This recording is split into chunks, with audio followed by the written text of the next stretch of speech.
Excellent music teacher at High Desert, and this is just awesome. It's our first time doing this event, a district-wide staff talent show. We've never done this before, and I couldn't be more grateful for the time and the effort that the staff has put into helping me coordinate this. Sincerely, it's been a pleasure for me to have really worked alongside Asmo, Dee, and Jessica. That is the first time that we've ever collaborated, and it's been nothing but fun working with you guys because we share the same passion, music, the arts, the kids, so it's been a lot of fun. She's going to thank some key people that we all appreciate very much, so I'm going to pass it over to Jessica from Asmo. Very nice to meet you up on the stage.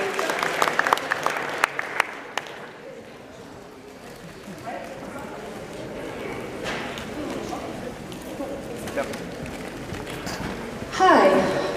That's a really bright light. I also want to thank everyone for coming tonight. This is our first time doing a staff talent show. Jesse, just a minute. Okay, what? Hold on. What's going on here? Oscar. I forgot Oscar? Oscar. That's Oscar. What? Wait a minute. Hold on. Oscar. They told me he was very, very important. Do you mean this Oscar?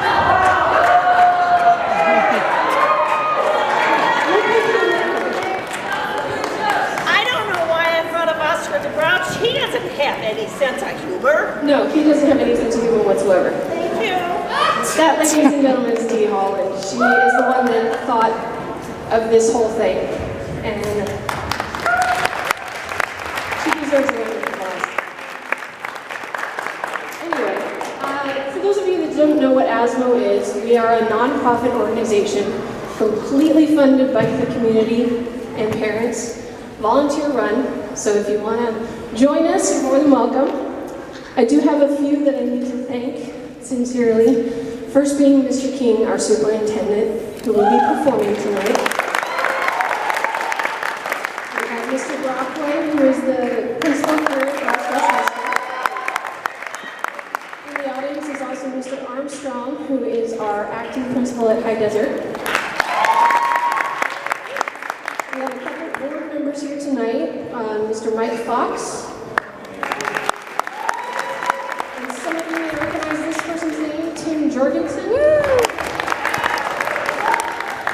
also want to thank the Country Journal for being here. Stephanie is representing them. And then we have Tracy Costing from the Acton Algodosa News. And we have an MC now. What is his name? Well, what's our MC's name? I don't quite remember. Oh, this is awesome. We have a very special MC that has floated in from another universe, I think.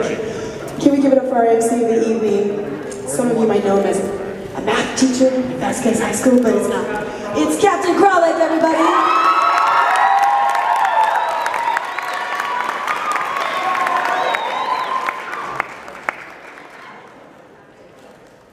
Live long and prosper, everyone. Greetings, everyone. I will be your MC for tonight, and I'll be introducing all of our wonderful acts that we'll be having today. In the between time, I'll be telling you a little bit about myself and my love of Star Trek and all kinds of things. Hopefully, it won't be too long so that we get to the wonderful acts. So, the first that we have here is our national anthem. Mr. Keith, on trumpet. With Mr. King and her trumpet. Please stand.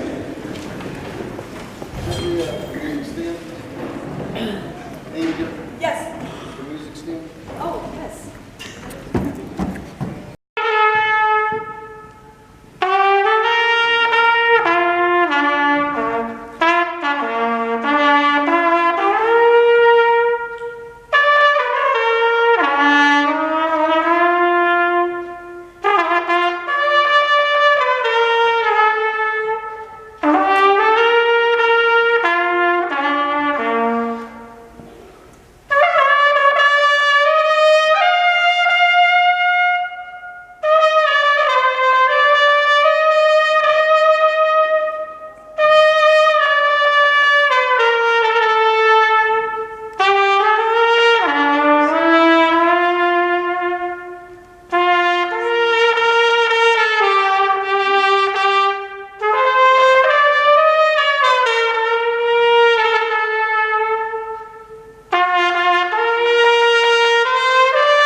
with a song. Raise your hand if you've seen that musical starring Hustle. Hustle, Hugh Jackman and Zac Efron. Which one am I talking about? Yes! So yeah, I can't see your hands anyways, so it's cool. So this is the song that we did our own arrangement last week. And it was cool to collaborate, all of us, and come up with an original arrangement that is the song This Is Me, and the other song From Now On. And we felt like this was the perfect way to open a talent show. This is me, meaning all these staff members getting up here on stage. You guys see them in the classrooms, and you see that side, but man, there's so many sides to people. Make it so interesting, right? So we hope you enjoy the Hertz version. And then the cool choreographer that you're about to see was a homework assignment I assigned over the weekend for them to all come up with their own counts. And then they kind of really decided what they're going to do yesterday. So it's cool to make that happen. Our spring concert's in April, and you'll see a whole production of The Greatest Showman. So we're excited. Here we go.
Won't let them break me down to dust.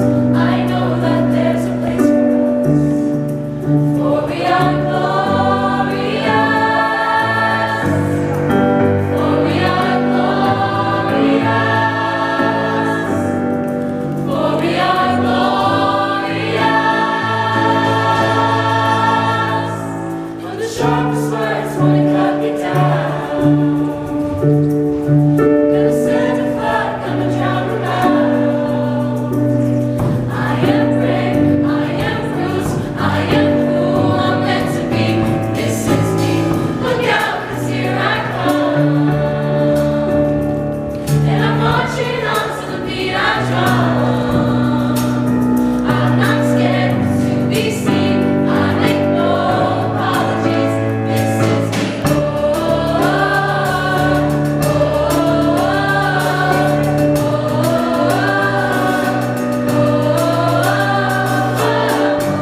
me down. I'm gonna send a flood, gonna drown them out. This is brave, this is bruised, this is who I'm meant to be. This is the Look out, 'cause here I come. Look out, 'cause here I come. I so want you, I want you.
Who I had the pleasure of meeting 3 weeks ago when I found that ad in the journal that the Bakers put out. The family, they're all sitting right there. They're so talented. They teach music lessons. Thank you so much for everything you did really last minute when I'm like, hey, because it's been awesome getting to play with you, and I know the whole group just is nothing but thankful for everything you've added. So thank you so much. We know it's not the end, we hope. And sweet. So thank you so much. Now, why don't you guys go? And our next act.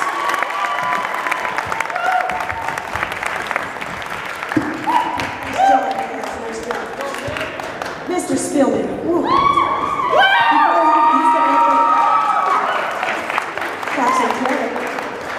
Greetings. Thank you. Right. Thank you, Hurd. Right now, I will not take much more of your time. I'm going to get right to our next performer here. Mr. Spielman. Yes, thank you.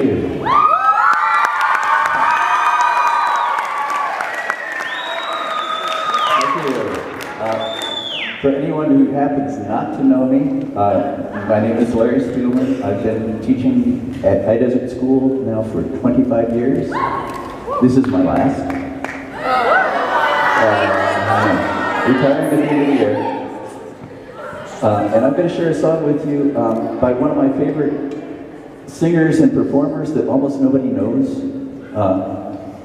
She's more of a, what we call a musician's musician, by the name of Julie Miller, and it's a song called I Call on You.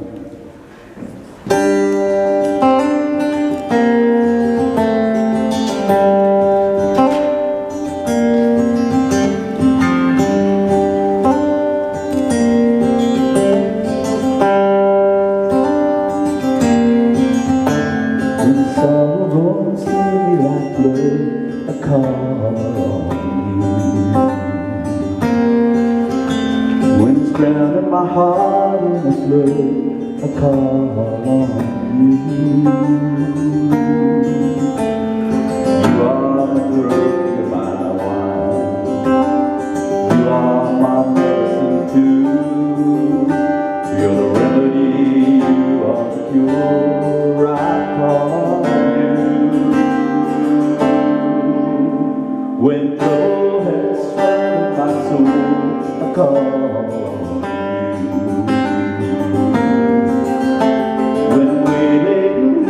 My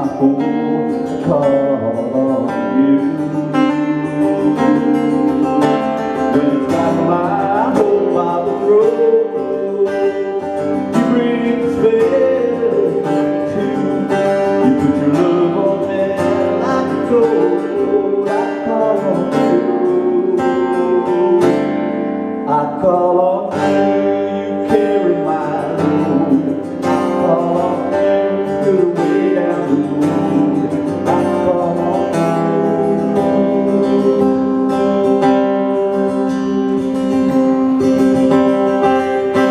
When my life is a mist in the sun, I call on you.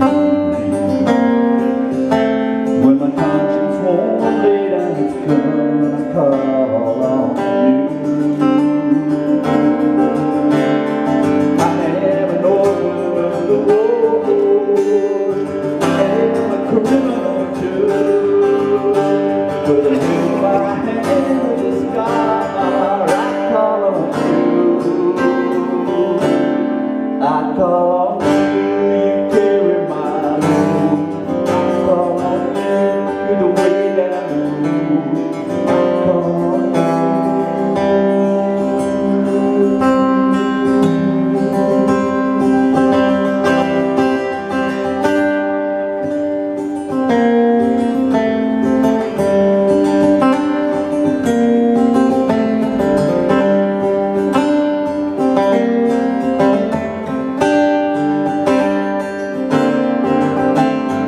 You are the wine of my brother. You are the comforter too. We're the remedy, you are the cure. I call on you. When the words of my spirit can't speak, I call on you. If the angel should sleep, I call on you. In the midnight glow in the dark, you are the one that is true. I'm gonna dance to the beat of your heart. I call on you, I call on you, I call on you. You carry my load. I call on you, you're the way down the road. I call on you, you carry my load. I call on you, you're the way down the road. I call on you, call on you, call on you.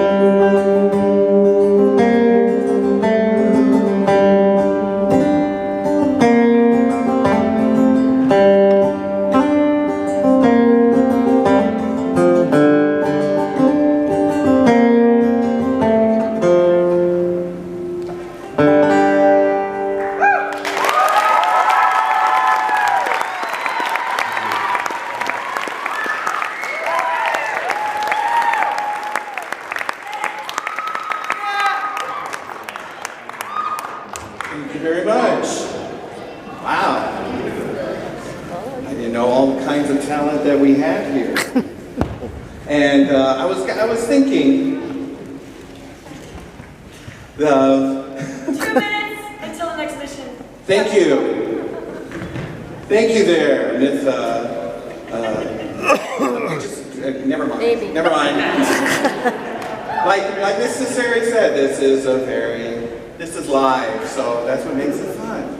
So anyway, I was thinking as I was listening to Mr. Spielman's song, it's like, I know there's a lot of students that attend the various schools here, and I like the fact that they see their teachers in another light, showing their talents, their passions. I mean, that's why I'm dressed the way I am. This is my passion, and I try to share it in my classroom. For those of you who don't know me, my name is Chip Krolik, and I am the math teacher here, one of the math teachers here. I teach geometry, pre-cal, consumer math, and in the past I've done statistics. And one of the things I like to do in my classroom is I like to share my passion of Star Trek. And so over the time that I've been teaching here, and I've been here, this is my 3rd year, I like to share some of that with my students to make it seem like I'm not just a math teacher, that I'm not just into numbers, that I have lot more going on in my life.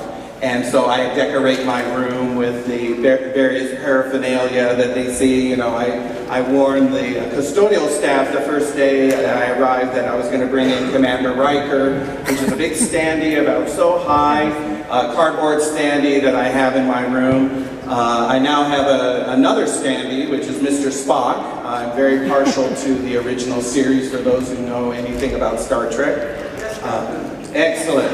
And over the years, several of my students have learned to call me Captain. So I like that. And I call them crewman or cadet, depending on how far or what kind of grade they got in my class. So anyway, I like to do that. And over time, I incorporate this even into my teaching. I brought in several lessons about Star Trek, not about itself, but how I teach either geometry or pre-calculus. And it's just, quite frankly, it's more for me than it is for them, although I hope they like it too, because it shows how I integrate the philosophy of Star Trek into my teaching and what it means to me. Are we good? We're good? Are we ready? Up next, we have Miss Van Moore.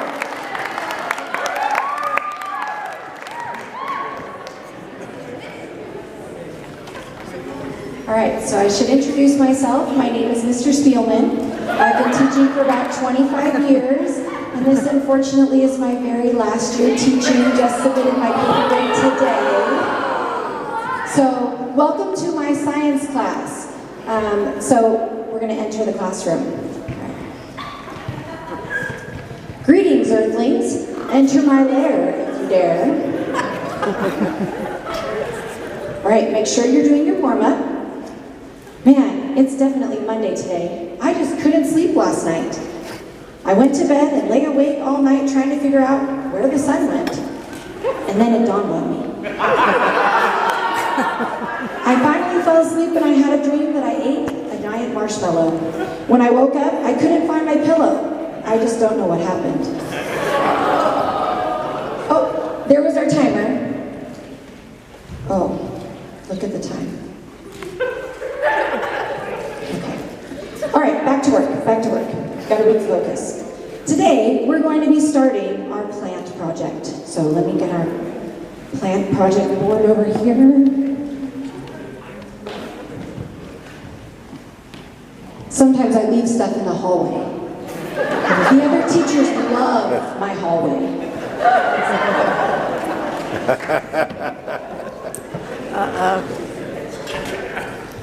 Sarcasm. All right. So the plant project. All right, back to work. We're ready. So today we're starting our plant project. For the project, you're going to be growing 2 plants. That's right, 2 plants. And comparing their growth based on one variable that you're going to determine. You could use like ice versus water or any other variable. But first, we have to start with the scientific method. So if you know it, feel free to sing along. I have to hold it right. Do you need somebody to hold the mic for you? We're good. Okay. I'm not really, I can't really play. All right, so if you know, sing along, please. So we're going to start with the scientific method. So first observe and measure well and formulate a question, state a clear hypothesis, make sure that you can test it, run controlled experiments to dig into the you collected, draw a clear conclusion of the scientific method, underline, and then you have to do it again faster. Okay? So you've all had a test run. You got to start again. All right, ready? Go. First, observe and measure well and formulate a question. State a clear hypothesis, make sure that you can test it. Run controlled experiments and take data you collected. Draw a clear conclusion with the scientific method. All right. So, did you know that the chemical formula, because we're talking about ice, the chemical formula for ice is H2O cubed? There had to be some math jokes in there. Oh man, and you know, sometimes I like to throw in some chemistry jokes. So, but the last time I told my friend a chemistry joke, there was just no reaction. Okay, so back to plants. You're going to determine your variable. That reminds me of math too. Why don't plants like math? Because it gives them square roots. So, speaking of roots, we have been growing our compost with all the worms and bugs. That's my favorite part of the hallway. All the worms and bugs you can use to help fertilize your plants. Bugs? I hate bugs. They drive me crazy. Crazy? I was crazy once. They put me in a round room, and they told me to stand in the corner. That really bugged me. Bugs? I hate bugs. They drive me crazy. I think you guys have heard that before. All right, ladies and germs. Gentlemen. Back to the soil. You want to be sure not to put anything sticky in the soil because it might attract ants into our classroom. Oh man, what did the Pink Panther say when he stepped on an anthill? Dead ant, dead ant, dead ant, dead ant, dead ant. Okay, no, really, back to the plants. Okay, so you're going to select your variable, like watering with soda or water, and prior to feeding your plant, make sure you wash your hands. I saw this really great book when I was researching variables, and it was all about helium, and I just couldn't put it down. I bet if we talked to some farmers about the variables they encountered, they would have some great ideas about how to grow plants. What did the farmer say about his blind pet deer? I have no idea. Oh, wait, I have a better one. Okay. There was a farmer who bought 100 female pigs and 100 male deer so that he could have 100 sows and butts. Yeah, that one died. Okay, you know what makes a lot of sense? $1 bill. It makes like 100 of them. Okay, back to the plant project. Really, we gotta focus here. So, hydrogen is part of water, and we will examine its effects on plant growth. Two hydrogen atoms were talking to each other when suddenly one says, "Hey, I lost my electron." The other said, "Are you sure?" The first one says, "Yes, I'm positive." Beyond water, I have an excellent idea for a variable. You could use different types of eggs. Humpty Dumpty sat on a wall, Humpty Dumpty had a great fall. All the king's horses and all the king's men had scrambled eggs for breakfast. Wasn't that just an excellent rhyme? Very exciting, huh? Okay, back to our excellent ideas for variables. You can use anything that you can think of as a variable. Some people have even played music for their plants. One plant is rocking out and the other one is listening to classics like Mozart and Beethoven. You know what Mozart and Beethoven are doing right now? Decomposing. Back to the animal options. You could also use different types of fertilizer from animals that you may have on your property. Rabbits could be one of them. What do you call a row of rabbits walking around backwards? A receding hairline. The other day, I thought I had a rabbit in my mouth. Turns out it was just a hair. Those silly rabbits, tricks are for kids. Okay, well, now that your plant has food, it will be going through the process of mitosis. I know what mitosis is. Mitosis? My toes is in my shoes. You know, as you're going, you're going to be doing a lot of counting as you chart your growth. You know, I can count to 20, but only if I take my shoes off. All right. Oh my, look at the time. All right, well, class is almost over, so don't forget tonight's homework, select your variable, and plant your plants. You may need to get them growing in time to make your daily observations. Ring. Okay, I'll see you all when we're back tomorrow.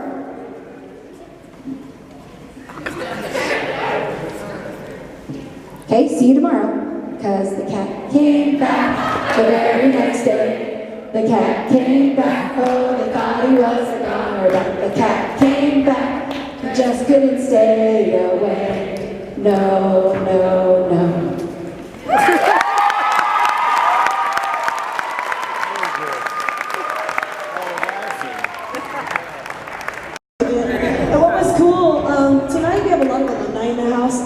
Maya, where are you, by the way? Hey! Yeah? Over here! Sweet! I saw Austin. Austin graduated class of 2013, and he's here because he's helping me with a side project. And I saw Austin rocking out in the wings to all the Spielmanisms. So, Yeah, call him what you will. Only Mr. Spielman can pull it off. so awesome. That was cool. Okay, Captain Kralik. Report to duty. Report for duty. Captain Kralik. Thank you, Gilman. We'll take it from here. So, all right. So one of the things that I know a lot of people ask me about being a Star Trek fan is, do I really go to conventions? And the answer is yes. I go to a lot of conventions. Actually, right now I go to one every year in August. It's in Las Vegas. It's probably the biggest Star Trek convention in the country. It attracts people from all over the world to see the stars, to interact with other fans, to talk about the philosophy of Star Trek and what it has meant for them in their lives. And it's just a neat way to just have a lot of fun. It's one of the few times a year, I say, other than Halloween, that I get to wear my uniform and not look like a total nut. So that's one of the things I like to do. But I've been going to Star Trek conventions, I would say, since I was in college. I'd say 86, 87. And I met a number of the stars, both on stage and in person, and gotten their autographs and so forth. I'm just getting my cues from Starfleet Command. We good? Almost. All right. Well, as I said, I've met a lot of these, the stars. They're very personable when you meet them. They're very, and that's very good for us, for me as a fan, to know that they're a very approachable kind of people. Never really met a Star Trek star that really was a real put-off. So that has been my experience. And I'm just waiting to get my cues from the command center here. 10 seconds. Love it, love it. Cool. This is also about life. Students that have been helping out at stagehands, does anybody know where that beautiful music went that was on the stand over there? Never heard? Sweet. It's of a sturdy quality, and it's a little bit better quality than you would get when you go to like a Halloween store. And it's actually very warm tonight, so I'm glad. But in the summer, it can get very hot. I actually have two of the original series kinds of uniforms. One is what you see right now, my Captain Kirk outfit. Thanks, Mom! And I have another one that's a science one because I have such an affection for Mr. Spock. And then my last one, so that's three. My fourth one is a command uniform that I have from Voyager. Voyager is one of the iterations of Star Trek. For those of you who don't know, there are at least 5 major iterations of Star Trek and 2 current ones that have been recreated as of very recently, Discovery and Picard. So we're good now? Hopefully the superintendent does not fire me. Okay. If we're good, we have on board. Sure, here you go, Mr. King. Thank you. So just a couple things. I was almost hoping that they wouldn't fire the music. Because Nancy Fox is amazing, and if you don't know, it's Mike Fox's wife, but she also works in the school district in nutritional services, and she's a very talented musician who's allowing me to do this duet with her this evening, and whenever we get lost, my job is to just catch her and follow her. So I also want to just take a moment to congratulate and thank Asmo, Jessica Holland, and Amy Ceciri for putting all this on. It's fabulous to watch our staff, so thank you so much. Thank you. All my singers over there, pay attention to the breath support at work.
Thank you very much. That's great. You got it. If I'm the captain, I would definitely say he's the admiral at Starfleet Command. That's for sure. All right. So, why do I love Star Trek so much? I know I get that also from a lot of people. It's like, what's the deal? It was a show in the 60s, for heaven's sake. You know, who cares? You know, and believe it or not, a lot of fans who are into Star Trek to one degree or another, like myself, get that a lot. It's like, what was the pull? What was the deal about this show that pulled you into it? And well, for me, I'd have to say, I wasn't always a Star Trek fan, believe it or not. I knew of it when I was growing up, but when I was a little boy, my fascination was with science fiction in general. And when I was growing up, the big thing for me that gripped my attention was Planet of the Apes. And the Planet of the Apes series, you know, the one with Roddy McDowall and Charlton Heston and all of that, and the various movies that came from that. I really liked that. Another show that probably very few people, I doubt if anyone in here would even know, that was in the mid-70s. It was called Space 1999. It was actually a British show that ran only for 2 seasons. And I loved it. I loved it. And it was, I guess what fascinated me about it was 2 things. Was this idea about the future and what possibilities there could be, you know, the dystopia of Planet of the Apes and the rise of talking gorillas and all of that. That was very intriguing to me. And on the other hand, you know, living on the moon and having this rogue planetoid going through the outer space and encountering different things, those are the things that really intrigue me.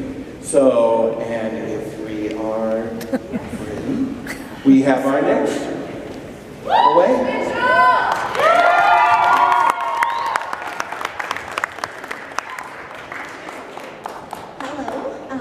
Miss Mitchell. So this is kind of a departure for me. I typically am the ham person, the one who wants to do the dancing and singing and acting, and I decided to share something that I don't share a lot. I've always been a writer. That's kind of been my outlet when I've ever had things going on in my life. Kind of helped me get through it. So these are all poems that I've written starting back in middle school. A lot of these ones are middle school and high school, actually. All true stories. Gosh, it's so weird. I'm usually not nervous, but this is like me. This is like true, my soul. All right, so I just picked a few of them. This one actually I picked, we've been doing poetry in class and we're reading a poem by Robert Frost called The Road Not Taken. So I picked a poem for my first one called Destination Unknown. This is for when you're younger and you don't always pick the right guy, girls. You know, there's the nice guy and the bad boy and what do I do? Always pick the nice guy. Okay, so, Destination Unknown. I start at point A, looking for the quickest way to point B. I plan my path and set out on my journey. I pack my things, leaving behind those I love. I could see point B far off in the distance. I knew this excursion would not be easy, but I went anyway. There were so many roads to choose from, but no signs to help me on my way. I was on my own. I chose road 2, not aware of what lied ahead, but willing to find out. But so many curves and bumps and hills. Was this the wrong road? Despite these hills, I forged on. I knew the view from the top would be worth it. As I walked this road alone, this mountain just seemed to grow, larger and larger. And I grew restless and tired. With every corner I turned and every hill I climbed, I should have been closer, but I kept ending up at the same place I started. Was I going in circles? How could this be? So do I turn around or continue to exhaust my already weak body? I want to give up now. I want to be back on level ground, in a place familiar with people I love. But I still can't help but wonder what is waiting at point B. I sit down and wait for a sign. Then I see something. It's a glimpse of a girl standing at point B. I thought no one lived there, but she did. I wanted to get there first, but I was too late. I feel defeated. So, no choice but to turn around and start down a new path. The sun sets on me, leaving me in the dark. Maybe it's better this way. After my long journey, I would be too exhausted to even enjoy it when I got there. I did learn a lot. Next time, I'll calculate better. I lost too much time and too much energy on this trip, and didn't come back with so much as a postcard.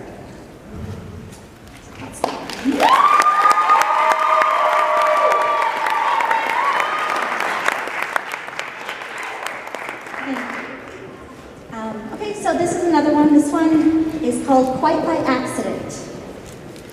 Two people from two different worlds meet, quite by accident. No names exchanged, only a smile, a look, a goodbye. But not for long. He'll be back. I'll wait. But does he have someone? Does he have a wife, a child?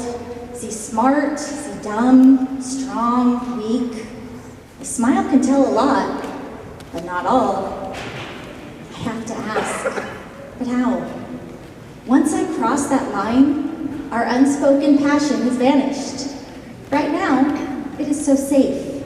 We have everything in common and nothing in common. What am I to do? Was his smile just a smile, or was it more? I stumble upon his phone number. I pick up the phone, and it falls out of my hand. Quite by accident, I assure you. I try again. Dial the number and wait. He's there. We talk, nervously. We set a date for dinner, and then another, and another, and another. Now two strangers enter into a secret world of their own. Emotions start to build, while others are destroyed. Not nervous, but comfortable. Not jealous, but secure. Not lonely, but cared for. Then one day, he smiles at another, quite by accident.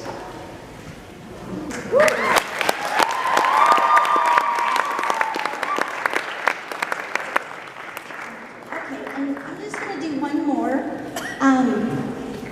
This one is one I actually had published back when I was in college. Short one. This one's called Tranquility. Tranquility built a home inside me, but crimson waves moved in search of peace, a peace that knows no name.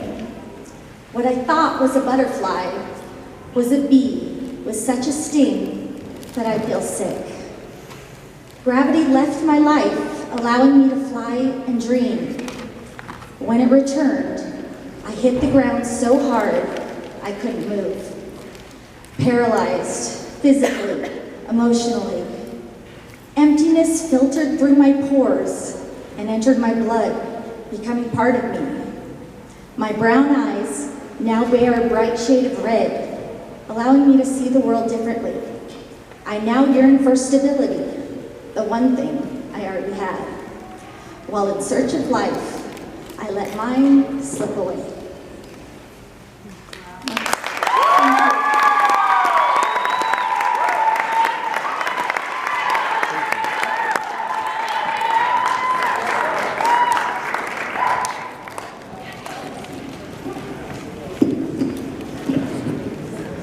Wow.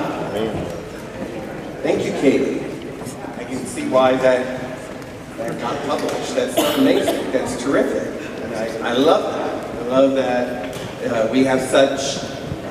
I don't know about you, but I don't know these kinds of hidden talents all of our staff have. So I think this is fantastic. Thank you so much for sharing all of that with us. So while we're getting set up here, I want to just continue where I last left off when in my own passion for why do I love Star Trek. Well, one of the things that gripped me as I got older was the positive view of humanity that was envisioned by Gene Roddenberry's Star Trek. And it came to full life when I was in college. And sitting around the dormitory really late at night with some of my friends, watching old reruns of the classic Star Trek and really seeing some of the deeper issues and meanings that were in each of these shows. And it just gripped me so much that it became a fascination, and it has grown into this part of my life. And in many respects, it helped me get through some very tough times, I'd have to say. In my own personal life, as I was going through college and into young adulthood. So with that, are we ready for our answer? Thank you, Captain Kralik. You got it, Yeoman. Little Earthling. Okay, this number on your programs, it says our Christina Wagner was going to be the lead for this with 4-year-old daughter, Gracelyn, and singing Leanne Womack's I Hope You Dance. And Gracelyn was going to dance along with Lucy, my 5-year-old daughter. So Lucy, come on up, honey. And Christina, she's our amazing culinary arts teacher. She really wanted to be here. She rehearsed with us, and it just didn't work out with family stuff going on. So she's here with us in spirit. I am so grateful again. Larry, thank you for singing lead and backing up, and we're going to make this happen. Lucy, have fun. This is your first time ever dancing on the stage.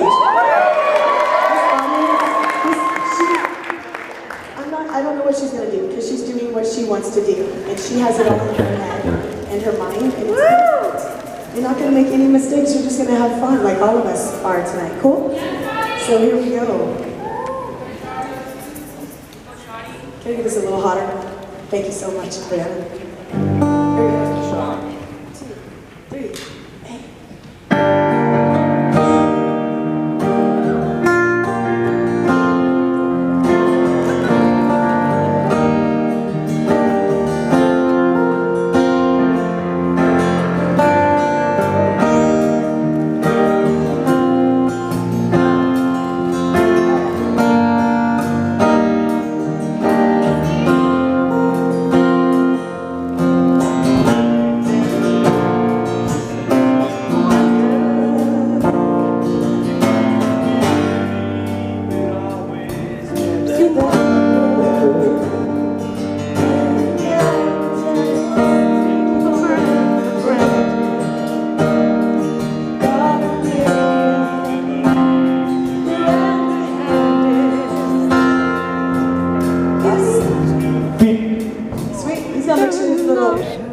1, 2, 3.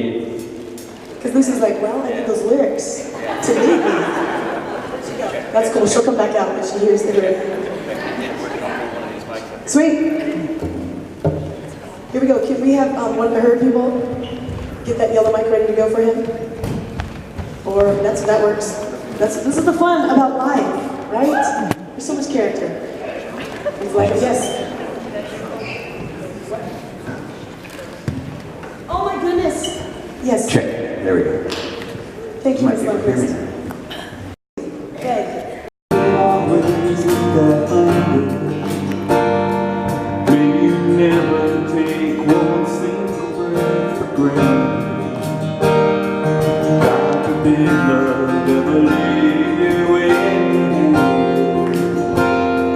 Hope you still feel small when you stand beside the ocean.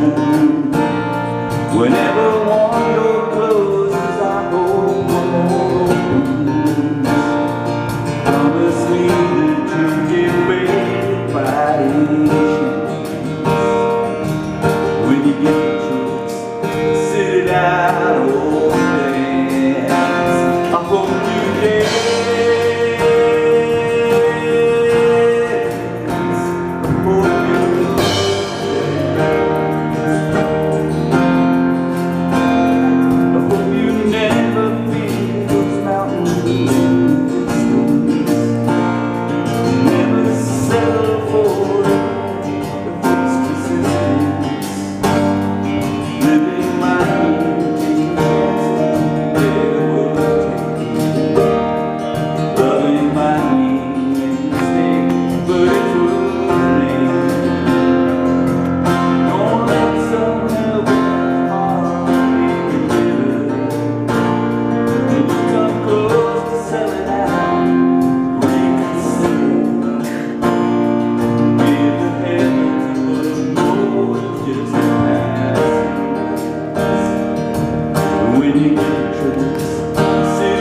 All right.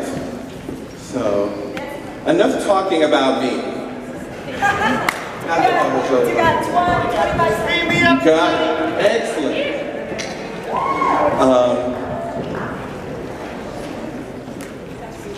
That's a very interesting statement.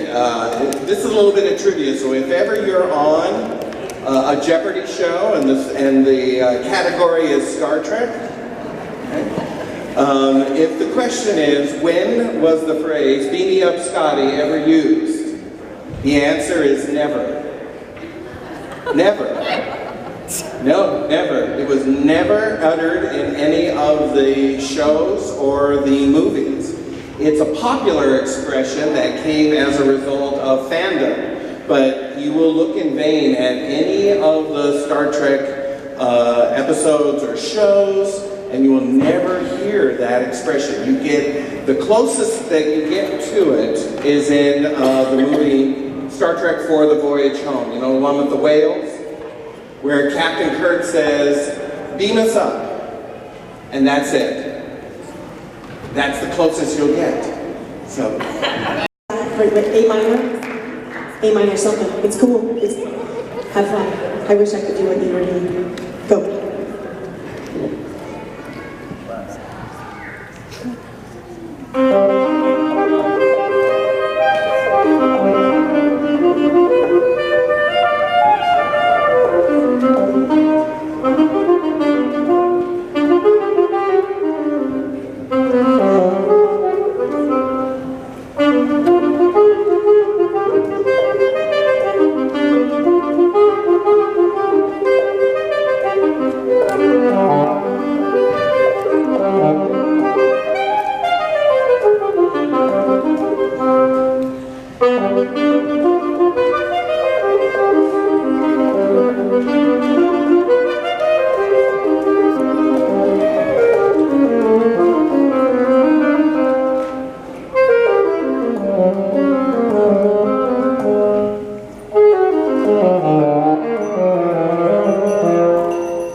All right.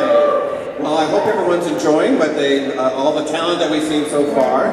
I've been told we're going to have a brief 10-minute intermission, and we'll be regathering in about 10 minutes. And here are some raffles for tonight. Some wine, gift certificates.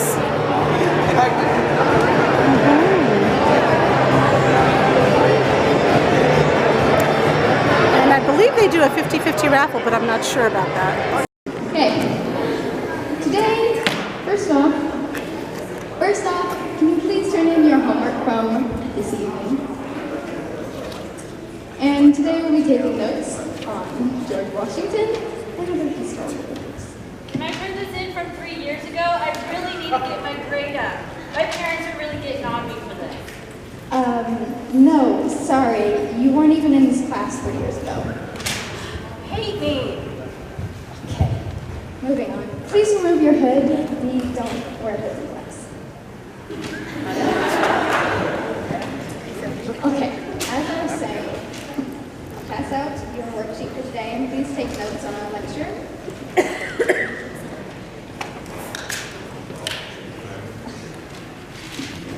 Okay. Title your notes George Washington. These will be going into your notebooks and they'll be for a grade. George Washington was the first president of the United States. And he started out as a general, a military general. He was very good, and he became the founding father of our lovely country. Hello, Let it go, let it go. Please, let it go. Students, Let it go. hello. Please take out your AirPods. We don't listen to music very much. What? That's so boring. This is an important lecture that you'll be graded on. It's going to be on the test. Okay? As I was saying, one of George Washington's candidates was Alexander Hamilton. They worked together and helped shape our America and the traditions we use today. Are you taking notes? Yeah. No. Okay. Does anyone have any questions so far? Please. Throw things in my classroom.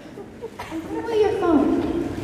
You can't tell me to put my phone away. It's my Give it First here. Amendment right. Freedom of speech. This is my property. Oh, okay. Phones aren't allowed. Phones aren't allowed on campus. That is one of our rules. Hand it over. Who said so? The principal and the district board. You can get it back at the end of class. As I was saying, put the Rubik's Cube away before I take it away. Okay. Alexander Hamilton also was one of our presidents. He completed do not eat in class. But I'm hungry. You just had lunch. You can wait. No, I can't. I'm hungry right now. Well, you can take that once this period is over, and you can eat it during passing period. Alexander Hamilton competed against Aaron Burr for the spot of president, and Aaron Burr had the audacity. Who's George Washing Machine? George Washington. He was our first president. What? You should know that. I just finished And who's this explaining. Hamilton guy? Is he like a pig? No, he was also one of our presidents. Well, who cares about this? I'm in love. I met someone at lunch today, and we are in love. We're going to be together forever. That's not necessary input for the class. But you need this more important than Hamilton, my love life. Hamilton shaped America. So we're going to go to the dance together tomorrow. And we're going to slow dance. I'll be chaperoning. So I'll make sure no funny business happens. Now, please stop disrupting my class before I send you to the office. But he gave me his sweatshirt, so we're going to be together forever. Childish romance. It's true love. Leave your drama outside of this classroom. You want me to leave outside? Maybe you should go back to English class. I Miss sleep Miller. during that class. That's very disrespectful. Miss Miller is trying to teach, as am I. So if you would please allow me to get back to George Washington. Washing machine? Haha, stinky. George Washington. Can you please repeat any of the info I've told you so far? Washing machine. Washington. Washing machine. And George. bacon. Oh, I love bacon on sandwich. Oh, I'm so If you're hungry. going to continue to disrupt this class, you can go to the office. Before I call Miss Larson up here. Mr. Armstrong. Well, why are you so mean? I'm going to tell my mom you were trying to teach me a really important lesson, but I kept interrupting you, and you were interrupting my fun.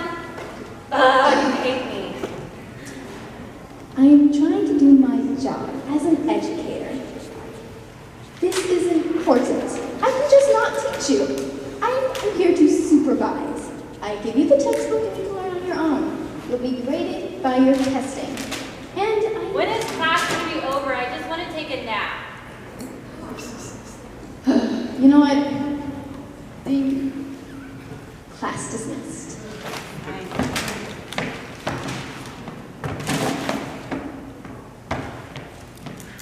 Oh my God, my job.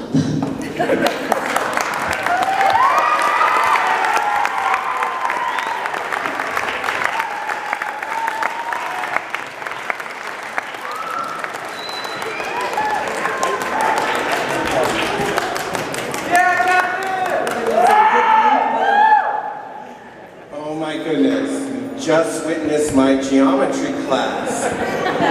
Wow, and what's I don't know if you caught this or not, but in this skit, the roles were reversed. The teacher, the real teacher, was actually the gal that was sitting on the stool, and the student was the one that was the instructor. Wow. That was news to me. I didn't know that. Someone actually told that to me. I was like, really? It's like, wow. That was a reflection on me. So that was an excellent performance. I loved it. I loved it. So.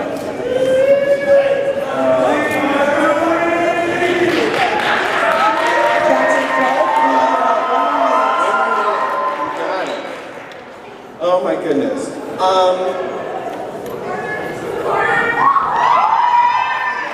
Back to why I love Star Trek again. Why? What else would we talk about? Of course. There is nothing else. I agree. Excellent. One of the things that many people may or may not know, last month we celebrated Martin Luther King Jr. Birthday, his holiday, and the contributions he made to our country in the form of civil rights and so forth. But what most people do not know is that he actually had an influence on Star Trek, the original series, believe it or not. The story goes, and I've heard it many times at conventions, Nichelle Nichols, who played Lieutenant Uhura on the classic Star Trek, she was a communications officer. The original crew, by the way, just to take one step back, was a very diverse crew for its time, back in the 60s. You had an Asian American, you had a Russian, you had an alien as the first commander, the first in command, you had a black woman at the communications console, you had someone from Scottish ancestry in the engineering department, you had a very wide range, a very diverse group of people, all working together in harmony on board this starship. And the story goes that Nichelle Nichols didn't feel that her part, playing the communications officer, was really very deep, was really doing anything. So she basically went to Roddenberry and she quit. She quit the show. And this was like in the second season of Star Trek. Well, she was a big member of the NAACP. And she would go to meetings in the 60s and so forth, and at the end she would present, being an entertainer, a public figure of sorts. And at the end, she tells this story at the conventions, that at one of these NAACP meetings, after the end of her talk, they said, someone would like to speak with you. And she said, oh, okay. And she, as the way she tells it, she turns around and she stood right in the face of Dr. Martin Luther King Jr. And she was just stunned. She was like, oh, Dr. King, you're just, I'm such a great admirer of her. And the story goes that he said, well, he watches Star Trek. Believe it or not, he watched Star Trek, and he said that she was marvelous. And she said, well, thank you very much, but I've left the show. And he looked, and the way that she tells the story, I love it. Only Nichelle Nichols could really tell this with all this power. But he looked at her and he said, oh no, you cannot quit. You do not know the influence and the power that you have on board that ship. You need to get back. And she was so taken by that movement of what she represented on that show, that she went back to Gene Roddenberry, the creator of Star Trek, and asked for her job back, and he gratefully gave it back to her. And she continued with the series. until it ran its third season, and then later in the movies and so forth. But that was a very powerful movement that Dr. Martin Luther King had on Star Trek. And I've always found that incredibly moving on the impact that this show had in our culture and on social consciousness, I'd have to say. So art, the impact of art and social consciousness, you're saying. Love that. Excellent. Take it away, Mrs. Ferris.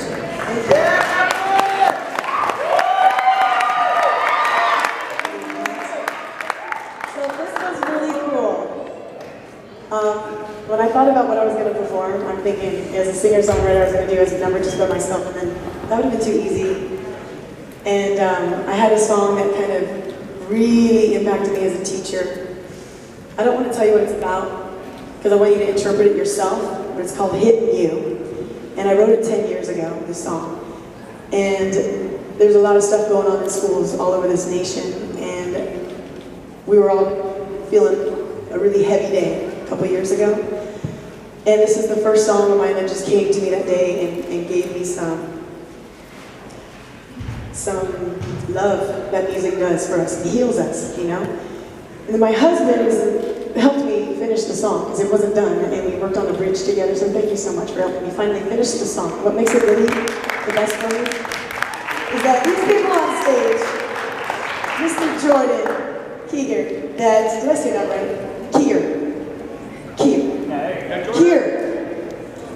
Jordan Keeger, and Julia LaChance, they were my first year students 8 years ago, and I don't have any social media accounts, so if they ever change their number, then I can't get a hold of them. And it was so cool that many years had gone by, and I just reached out to Jordan, and it was awesome that he showed up for this and said, "Yep, I'm in.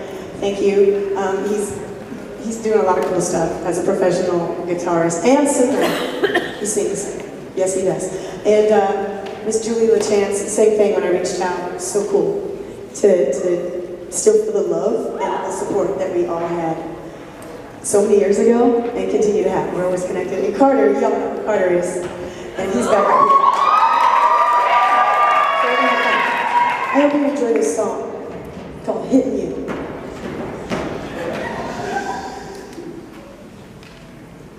You won't know what's hitting you. You won't know till you touch the ground. A sly fox with a fake heart got you back trying to jumpstart. So hungry.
In the past, it ain't meant to last.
a little cold outside, wouldn't you say? Yeah, Captain, it's cold.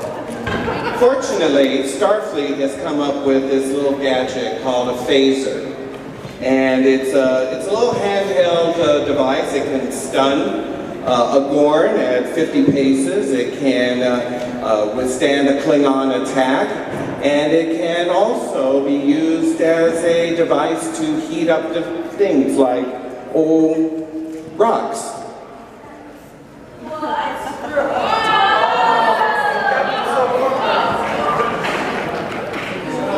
Ooh, it's getting warmer. Oh, yeah.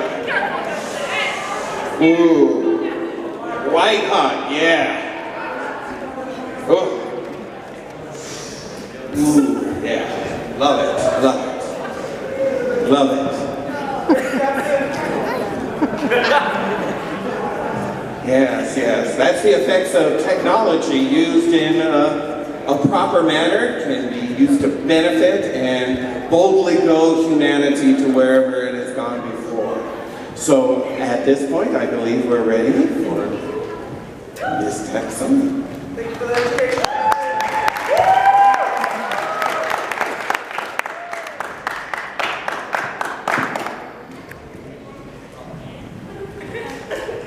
Hello! Thank you for coming to story time. Look at all those beautiful children. You're so cute. Thank you for coming. Tonight I'm going to read my favorite book, Pete the Cat, and his 4 groovy buttons.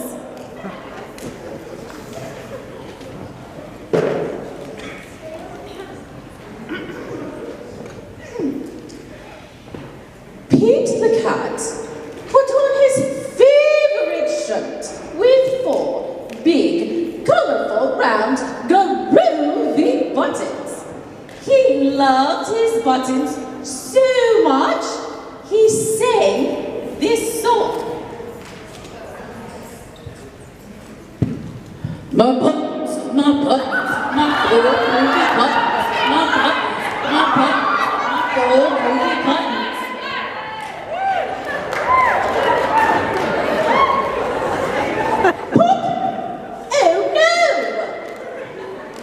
Buttons popped off and rolled away.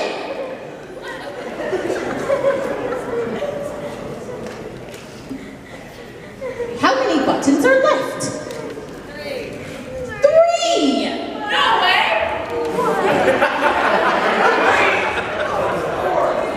Did Pete cry? Goodness, no. Buttons come and buttons go. He kept on singing his song. My buttons, my 4 groovy buttons, my buttons, my 4 groovy buttons. Pop! Oh no! Another button popped off and rolled away. How many buttons are left?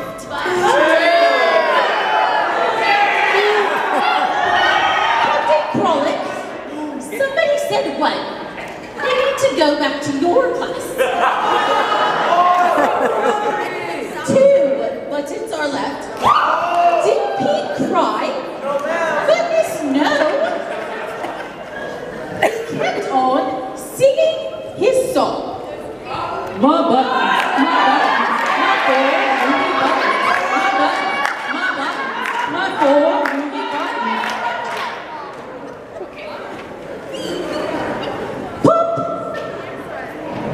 Oh no! Another button popped off and rolled away. How many buttons are left? 4! There is 1. Did Pete cry? No, sir! Goodness, no! Buttons come and buttons go. He kept on singing his song. My buttons, my 4 groovy buttons, my 4 groovy buttons. It's supposed to be 1. Pete sang his song wrong.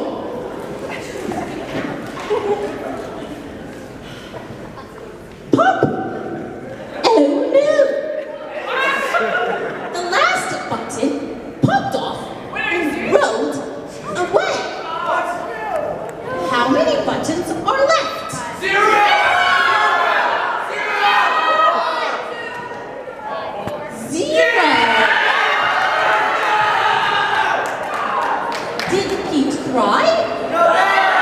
Goodness, no. Buttons come and buttons go. He'd look down at his buttonless shirt, and what do you think he saw? His belly button!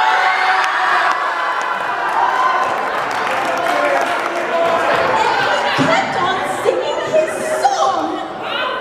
My button, I got my belly button. My button, I got my belly button.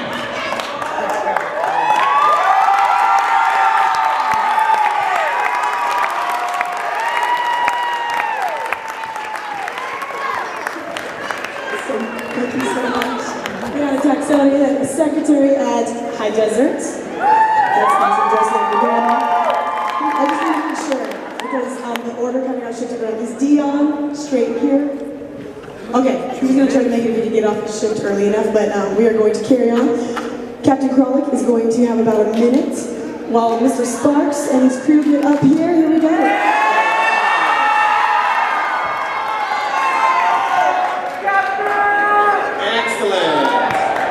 Excellent job. Wow. It's been a great evening. A lot of good talent.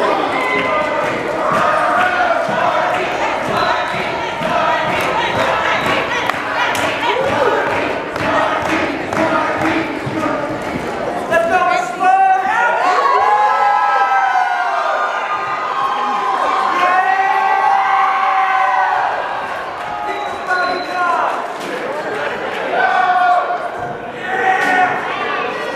Well, that's I love the energy. That's great. That's excellent. Oh my goodness.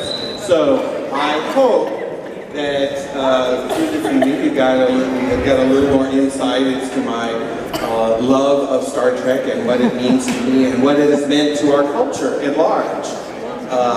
With the story of Nichelle Nichols and her encounter with Martin Luther King Jr. and how that influenced her. There's a small little anecdote that is a corollary, to use one of my geometry terms, to that story about Nichelle Nichols and her appearance on Star Trek for the 2.5 years that she was on. Unbeknownst to her, there was a little girl that was watching that show, Star Trek, when she was a little girl.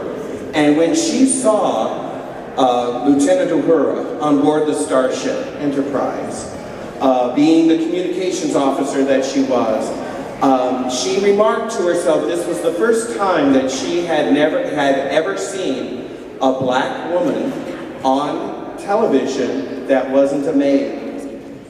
And it inspired her so much that she said, I can do whatever I want to do in life. That's right. If she can do that on board that starship, if Commander Spock can look at her and say, I can think of no one more qualified to do this job than you, Lieutenant. Please continue.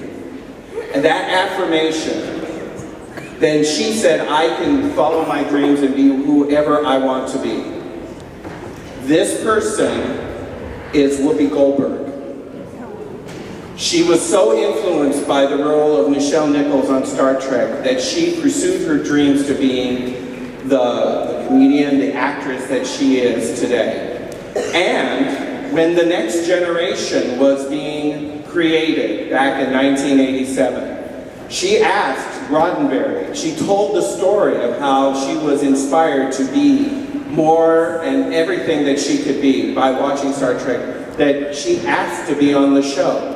And Roddenberry was so moved that he wrote the character of Guinan, the bartender on board the Starship Enterprise D, for her for that reason. And she became a very influential character on the Next Generation. So it shows that this franchise, this science fiction show, this kooky show in the 60s has had such a long-lasting impact, even until today, that it has influenced major figures like Michelle Nichols, like my comfort zone. Thank you, Mrs. Cesari, for just thank you for Mrs. Cesari for all you've done. So I really appreciate it. There we You're so go. welcome. Are you kidding? I've asked you so yeah. much. Here we go. I've asked you for so much. You've never said no. So thank you so much. All right. Let's go.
Joy to the world. Well, some of you guys, they're going to bring some joy to you with the raffle results. Here we go. You guys having fun? Did it work for our first one? This is our first one. And the first one's always the best because you learn so much, right? Right? So, here we go. Before I start off, I just want to thank a couple more people. First one, two very important volunteers to me are back at the stack bar.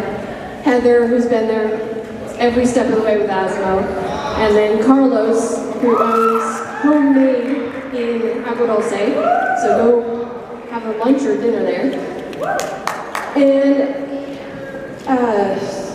sorry. There was a boy up here playing the drums. Amy mentioned the Bakers earlier. Well, I just wanted to point out, the Bakers are one of Asmo's sponsors. So their ad is actually in our program. They are great at teaching just about any instrument, it seems. So check them out, they're amazing people.